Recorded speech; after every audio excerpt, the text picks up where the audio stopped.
at parang shoot lang ng summer OBB. Diba?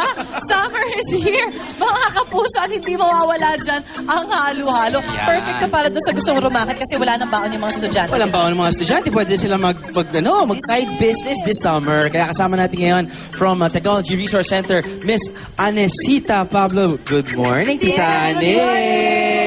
What's up? Ayun, Tita Ane, ano ang kailangan para makapag-umpisa ng halo-halo business? Ang kailangan lang natin dito, kailangan meron tayong mga ingredients. Okay. Katulad nito, Saba. saba. Alright. Kailangan to naka-syrup. Okay, syrup. Saba. Gagawa tayo ng syrup. Ang paggawa ng syrup, one cup of water, 1 cup of Sugar. One cup. And 1 is to 1. then, eto na ilalagay na natin siya. So, Pag naging kailangan syrup na pre-boiled? siya, Pre-boiled yung saba? Yes. Ah. Para lutong-luto talaga siya. Okay. Kasi once na nilalagay natin siya, na meron ng syrup, hindi masyado naluluto. Ilang minutos yan, Tita Ning? So once na nag-sticky na yung kanyang syrup, Taning? that's the time na ilalagay na natin siya sa mga container. Okay. Lalagyan natin sa container. Tita, Okay. ano Ano yung pa ba yung mga mga ingredients? Tapos, yung ating tips na bibigay dito ay yung huwag tayong maglalagay ng mga citrus fruits. Oh, wag. Kasi nagka-curdle yan pagka nilagyan natin ng citrus fruits ng milk. Oo nga. Kaya minsan yung tao, pagkain nun, pagkatapos ng 5 minuto or 10 minutes, masakit ang Ay, nako, wag.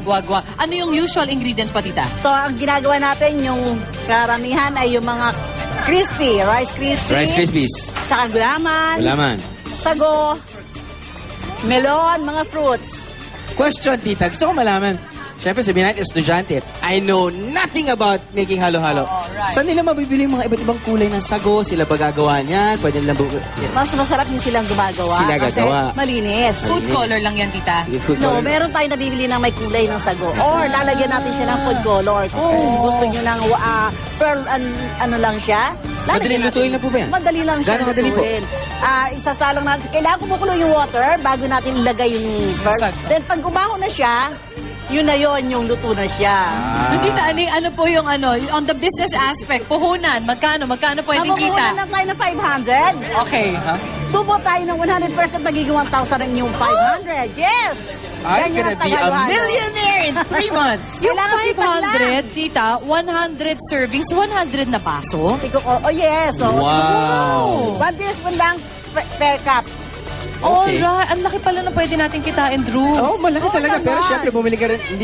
Mag-iisip ka rin kung bibili ka ng plastic cup Right. or yung pwede mong tapunin. Oo. Kaya actually, Yung ito mas mga maganda for the environment. disposable. Syempre, For the kasi environment. huli. Dito Pero na lang sila kailangan kumain. linisin. Pwede.